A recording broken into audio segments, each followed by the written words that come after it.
If you have a golf ball size consciousness, when you read a book, you'll have a golf ball size understanding. When you look out, a golf ball size awareness. And when you wake up in the morning, a golf ball size wakefulness. But if you could expand that consciousness, then you read the book, more understanding. You look out, more awareness. And when you wake up, more wakefulness. It's consciousness. And there's an ocean of pure, vibrant consciousness inside each one of us. And it's right at the source and base of mind, right at the source of thought, and it's also at the source of all matter. Hi folks. So I'm reminded of the time several years ago, maybe 2010, could be, where I only took 2 grams of psilocybin mushrooms, and I had probably one of the most far out trips that I've ever had. Bearing in mind that it was probably my first time of taking mushrooms, and also a week before I did like an intense detox. I did this thing called the colon cleansing type of story. It's not with pipes or anything, it's with a certain type of diet and a certain type of herbs that you take, especially designed like sort of drinks, if you will, just a bunch of these herbs, and it's like really intense. Anyway, so I took 2 grams, and lying around in my cottage at the time on my own, for the beginning part I didn't feel much at all. Probably for the first like 45 minutes, hour at least, or so, give or take, and I thought, well, nothing's going to happen, and then it started coming on. But the problem was that I didn't know what was coming on. I never experienced it, and it was one thing to hear about other people's experiences, but to have your own is something different. So whatever I anticipated it to be, I was completely off the mark. And so for myself, it was intense. It was sort of unforgiving in a way. And now even talking about it makes me feel a little bit, anxious in a way, or whatever it was. And so, but that's the thing, is that in the intensity of it was what was needed at the time for me to show me certain things. And there was so much that I actually learned from that experience. But before I get into those things, it was that I just wasn't managing well at all. I was very, very confused. I didn't know what was happening, and I was scared. And so what happened was I phoned my girlfriend at the time to come over. Granted, this was midday. And I said, look, you just got to get over right now, I was just beside myself.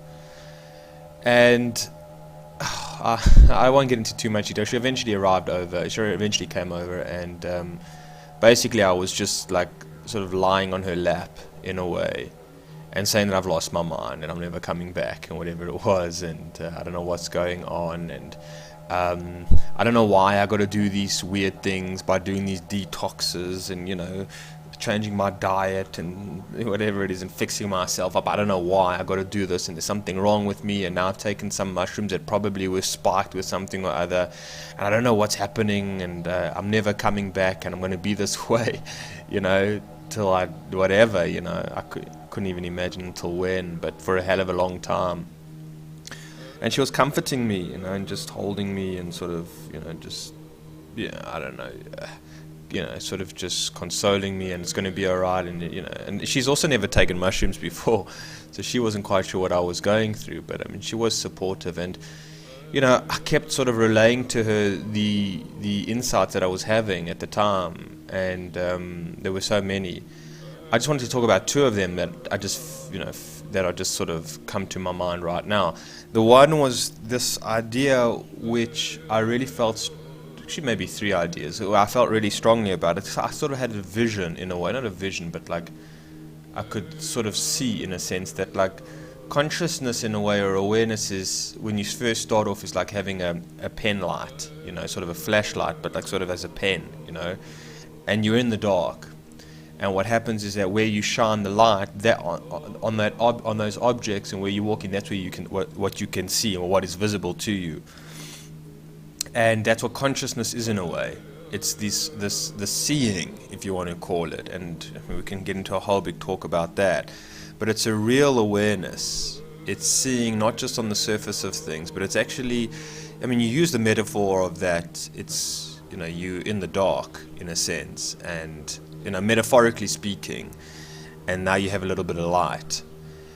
And that freaked me out because that was so real for me.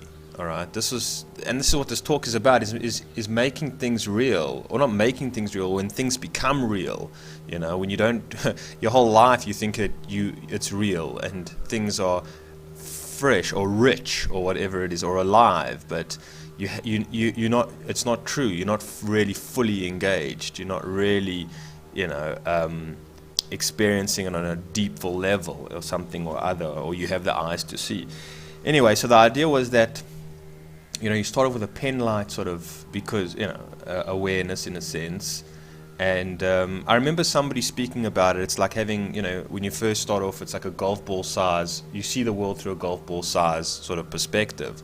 And then it goes to like sort of a baseball size perspective, you know, over time. And then further and foremost, it's a basketball size type of thing. And it just gets bigger and bigger. And so it's the same kind of analogy. And so for myself, it was more like a flashlight. So it was a pen light, then it was like a flashlight, then it was sort of like a headlight of a car, then it was sort of a floodlight. And what happens is that it illuminates the dark, okay? And there's the unpleasantness of seeing what is dark and what is illuminated, because sometimes it's not so pretty what's being illuminated, you know, the illuminated of yourself, okay? I'm saying things of yourself, your own shadow, your own addictions, your own insecurities, your own fears, your own limited beliefs, your own illusionary concepts, you know, things that aren't really real in a sense, or just, which we'll get into, or whatever, you know. But so you start seeing it, and that's the anxiety. Well, first the anxiety is like, wow, there's actually something that's there. There's something always that's been there, but I've just never noticed. It's not just something, but things, okay? A reality, if you want to call it, an experience, a truth, if you want to call it, underliningness of things, okay? A deep relationship that is, you know, that there is available, a potential for life and living and experience, etc. I mean, there's so much to be said really about this all. But nonetheless, so you know what I mean. It's like you can feel it. You can feel it, and you can feel when things start becoming real and things start becoming alive.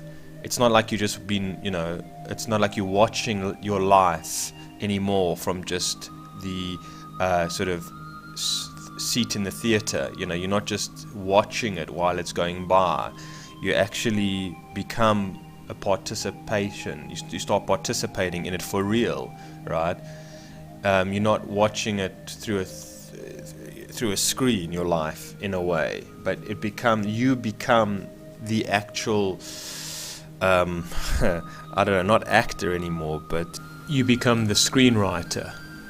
But yeah, like, because the next thing that sorry, I'm jumping around you, but the next thing that I experienced was the lack of, while I was, you know, having this sort of trip, if you want to call it, was the lack of love that I had in my life.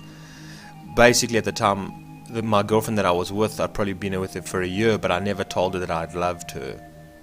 I didn't tell anybody that I loved them because I was so badly hurt by love, not just in relationships, like I'm saying female relationships or something like that, but like in all relationships I felt betrayed, right? I felt let down, I felt hurt. I mean, my first love that I had when I was in my early 20s, okay, that sort of broke my heart, and I sort of kind of made a vow that I'll never love again, or I'll never tell somebody that I love them, because all that love does is it hurts, and it's not worth it, and whatever it was. So I was very bittered.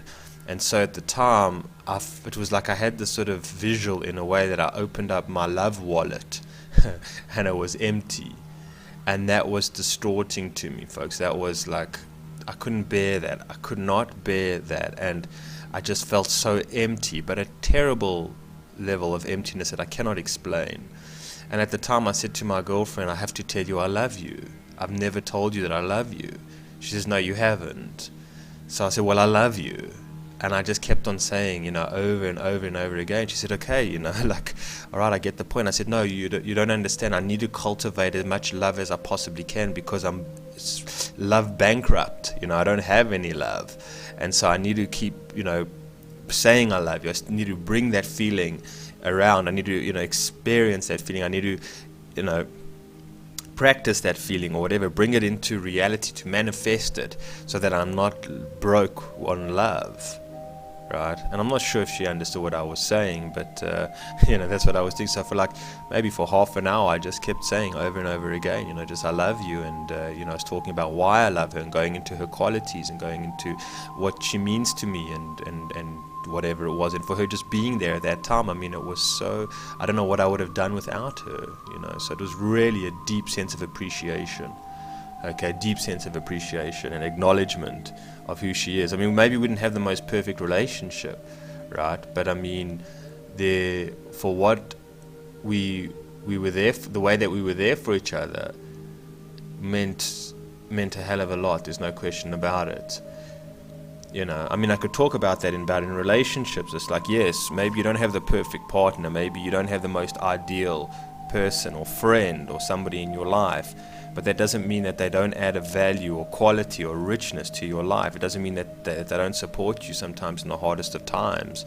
Yes, maybe they can drive you up the wall and frustrate you, and you can fight and bicker and whatever it is, which is true, but there are definitely good qualities to some relationships, and so it's very important to appreciate what those bits and pieces, if that's all there is. I mean, I know with some people it's just bits and pieces.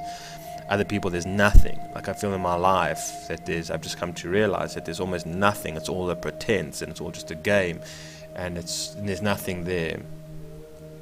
Anyways, I'm saying a lot of things here, obviously, because there's so much to be said. But so what I took from it, the whole experience in a nutshell, was that things became real. Things started to become real, as opposed to where I just felt like I was dreaming, okay, in a way. Or that life was happening, but almost not to me. That I was alive, but almost not really, it wasn't really alive. There was a transformation that happened, right? There was a switching on that came about. It just made life more real and more significant, okay? And it was a very tough experience, but I mean, it really showed me that.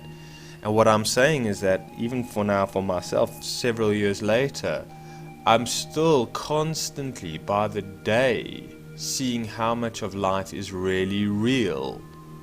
Now, what do I mean by real? I mean, it's hard, that word, I don't know how to really explain it, but for myself, it's like that you are alive, firstly, that you matter, that you count, that you signify something more than just your name and identity, that your life truly has meaning, and you do exist, all right, and that you breathe, and you cry, and you laugh, and you get hurt, and and you love, and these deep, rich experiences of existence, right, which are not just on the surface level of things, okay? Not just on the surface level of things, but you feel them profoundly. Life becomes poetry in a way, but like sometimes a drama, sometimes a thriller, sometimes a comedy, sometimes a romance, sometimes a tragedy. Did I say tragedy? I'm not sure, and it takes on this, you take on this experience. And then also the awareness of, your body, your mind, your spirit, that you are connected to and involved in a much higher level of processes that are going on, okay, if that makes sense, and that also you yourself are evolving and changing and transforming constantly, okay. There is something for myself that I feel that does stay the same, but inherently you're adapting, you're not adapting, you're just changing and growing in this process of growth that you are on. I mean, how many people in today's world realize personal growth, if you want to call it, or spiritual growth? Okay, what we see in today's world is simply financial growth in a way, and maybe muscle growth and something or other. Okay, but we don't necessarily see the internal growth, if you want to call it. It's always just general, outside kind of growth, but there's so much more going on. And so that's also another level of coming to sort of realization about that you're constantly changing and evolving, and things become more vivid in a way, not so surreal. Sometimes surreal, but sometimes also vivid at the same time. And this is what I think is, if you dare to call it, the sort of the awakening process. Alright? In the awakening process, you realize that there's something going on. And so, don't know if this is making me much sense at all. But like, you realize, one of the things you truly realize is that, hold on, do I have an awareness of myself? Like, what does that mean? So, well, are you aware of your mind? Are you aware of the other within? Are you aware of the thoughts that are in your head that have been planted there from childhood or wherever, from your upbringing? I mean, whether it was from your parents, from your religion, from television, from your teachers at school, wherever it was from, whether it was from, your country, wherever it was from, that those thoughts aren't your own. Like, just coming to terms with that reality, that darkness reality. Whoa, what are you saying here, man? You're saying I'm thinking thoughts that aren't my own, that are occupying my mind, that are occupying the space within me, or, also like painting a picture for me, and a picture that I don't want to paint, or I desire to paint, or even see or look at, So what are you saying? Like, what do you mean? I mean, it's a far out, very, very far out experience. It's a far out. I mean, we say it willy-nilly, like, oh, you have an ego, man. So, yeah, what does that mean? We just use terms, we just use words. And that's what I'm saying, is that we don't necessarily go further than just the word.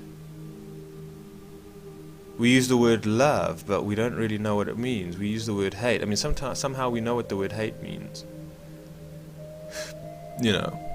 But I mean, just to say that you got thoughts in your head, you say, okay, so then what are my own thoughts? What are my own desires? What are my own goals? What are my own truths? And you start realizing how deep the rabbit hole goes. Okay? How deep the rabbit hole goes. And of course there's anxiety in that, Of course there's anxiety, there's restlessness in that, there's fear in that, there's no question about it. Because you're seeing landscapes, you're discovering landscapes that I'm saying where it almost feels that no other person has ever been before. Environments or something or other that no one else has ever thought before or realized, or maybe even the people in your life. It's like they've never stopped for a moment to think that a lot of their thoughts are not their own. A lot of the programming, a lot of the things that direct them in their life are something foreign to them, and are actually sort of programming them and running some kind of, running them in a way, in a direction that is not what they want to be doing. It doesn't really align with who they are and doesn't support who they are. Some kind of, how many people do it? And so when you do it for yourself, it's like it's rather a lonely journey in a way, or sometimes confusing. It's like, again, I'm discovering territories in myself, landscapes in myself and about the world that just seems like very, very few people are aware about. Like they have no clue. And what's more mind-blowing is that, well, how do they get about their day without this realization? Like, how far are they removed from this reality, from the inner reality, or from reality itself? Like, how far are they removed from it? You know? How far are people removed, like, sincerely from God or the goddess? You know? The sacred. How far are people removed from it? How do they go about their day truly? With some of them, when people go to church and whatever it is, and you know, people have an idea, or it's an idea, just an idea. It's not really a practice, but it's this fixed kind of concept that was given to them by other people, that was just handed down. You know? And it's completely limiting. And that's when you look around and you say, well, people have never really truly engaged with the sacred, or with the goddess, or with spirit, or whatever it is. They haven't really. They have the words for it, right? But they don't know what they mean. What is that idea? He says, you know, you hear the music, but you don't feel it, or something or other. You know, something like that. It doesn't transform you. Okay? I'm just talking about music or something, you know. I mean, often I've come across people that were listening to a song, or they like a song, and I say, well, have you ever listened to the words? Do you know what the words mean? I say, no, I've never thought about it. I just like the way it sounds. So, but the words, it's what the person's saying. You know, what are they saying? What's the message? And that's it. It's like people, they don't pick up on the message of life. The bigger message of life. What's the message? For them, there is no message. It's been watered down, whatever message they have, to this sort of very, very superficial, capitalistic, consumeristic, you know, your reason for living is so you can impress upon others how wonderful you really are. I mean, that's how small and narrow-minded it is. It's like, what is with that? You know, what is with that? What is with that? And so, this is also, you know, you realize, well, you travel on the road less traveled, right? And you find people along the way, similar to you, very few, that you can sort of compare notes with every now and again. Okay? And they do understand what you're saying, and you can relate. But for most of other people, forget about it. Forget about it. It's just not happening. And so, as a human being, you feel like, again, you're you're an extreme one of a kind, and there's a beauty in that, obviously. But I mean, it really comes with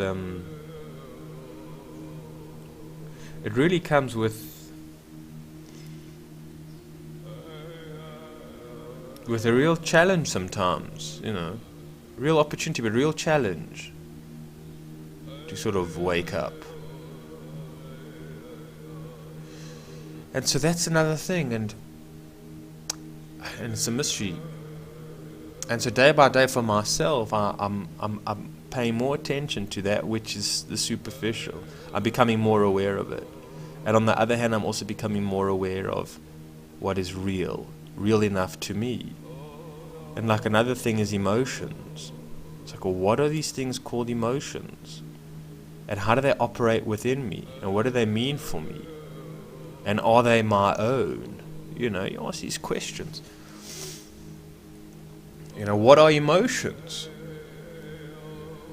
You know, this is a funny thing, folks. It's like, you know, when you start on this process or whatever it is, I don't know what this process is, some call it awakening. Alan Watts would say maybe an awakening. When you want to wake up, you know, and you start, it's like you're taking your first steps, eh? But all the time. You're always taking, you know, like as a child, you're taking your first steps.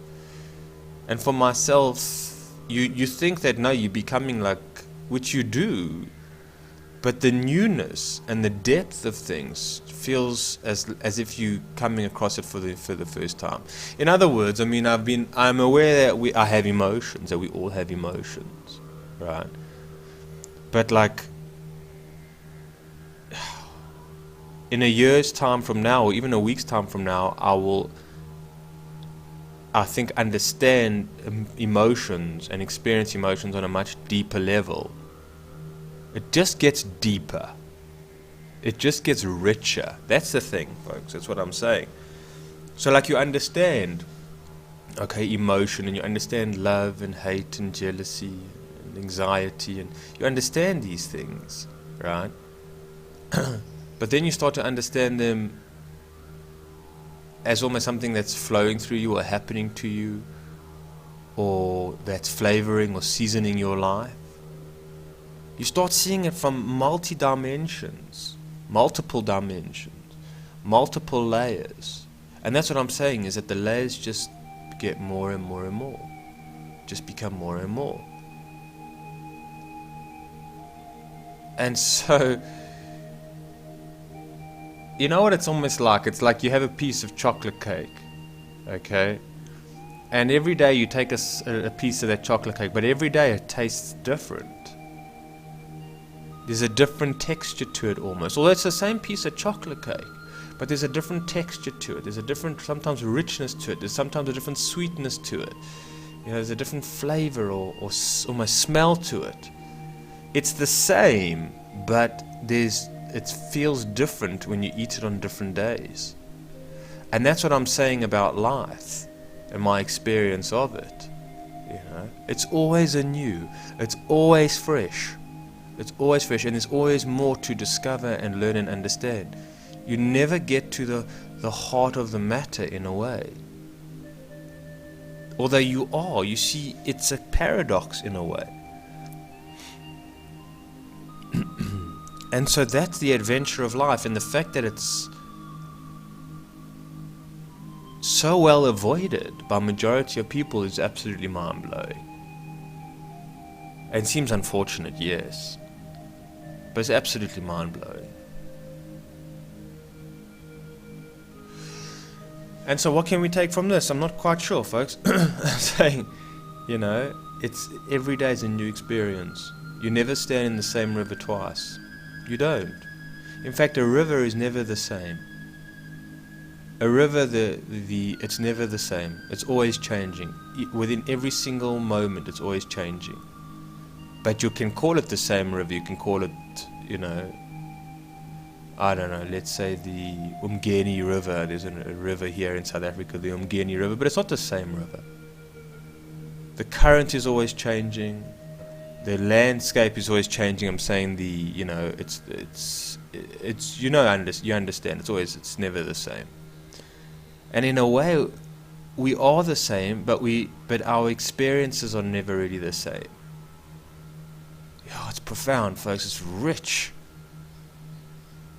And so there's just so much more to discover and explore. And so that's what I think anxiety is about, in a way. Anxiety is self-discovery, is self-reflection. Anxiety is stepping into the richness and depths of existence in life and the adventure of it. Because it's the unknown. And it feels like you're doing it on your own a lot of the time. It's the separation, in a way, as well. I mean, I can share you my dreams, but you don't have, when I dream at night, you don't dream with me. You're somewhere else. And we all experience life from a different point of view. And so there's anxiety in that. But there's also an opportunity of coming together where we can and express to one another the sensation of being in our experiences. And there's something heartwarming about it. There's something transcendental about it. There's something that feels like home when we speak about our experiences. There's something so soothing and comforting when we speak about our experiences to one another. There really is. There's such an enjoyment. It's such a dance. It's really awesome. So that's it, folks. It's like the depths of existence and what is real and whatever it is. And this building this relationship with spirit, with the sacred, with the unseen, with even those that have passed on in a way, the meaningful ones in our lives. It's constantly, folks, it's huge. It's building relationships, it's building connections with sacredness. It's the discovery, constant discovery of I don't know what it is, and of who you are. That's sometimes many things that it comes down to. It seems like, for me at times, obviously it might change my mind, but at times it feels like you here to self-actualize and self-discover, like the fire and the fuel, or the paint that is inside. I would say like something that's inside that's created, that's manifested. It's the potential of your uniqueness of something or other that is brought forth. It's the potential out of chaos, as Jordan Peterson says. I think, or something like that.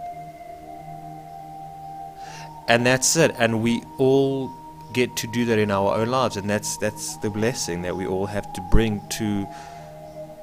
into existence, into the physical existence and into the metaphysical existence as well.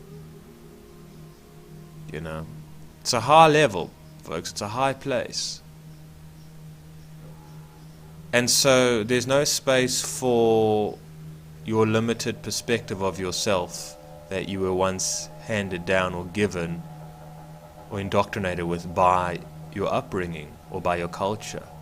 It's just you can't belong, you can't hold the two together, if you will. You can't be the concept of yourself and the perspective of yourself and that you were given as a child, and still be able to see yourself as something that has a divine potential inside of them.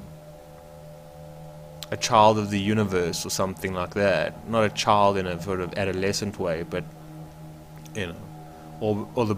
as Terence McKenna says, the alchemist would say that man is God's brother, not lower than the angels, higher than the angels.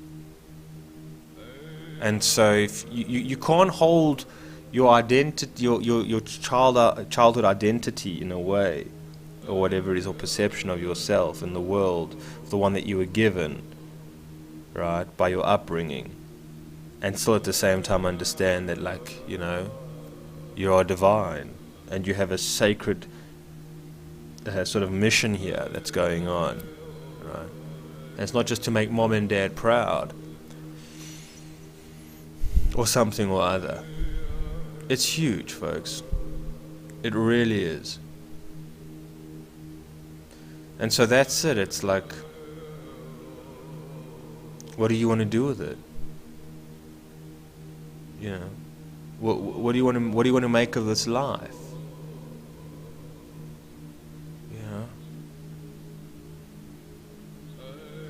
And so on and so forth. Folks, it's tremendous. It's much bigger than anybody could have anticipated, and any of us can really speak about. That's it. It really is. So onward we go. Onward we go. And so that's the thing, is that to really make room for the sacred and for the spirit and for this and for our own becoming and for our own self-discovery, to make room for it, to get rid of all that which limits us, to let go of all that which allows us to play, well, to a certain degree, to play it small. Alright, folks, Don't want to end off yet, but I mean, there's so much to be said, but I think that's enough for us for now. So I appreciate you taking the time, and as usual, we'll chat soon. Take care.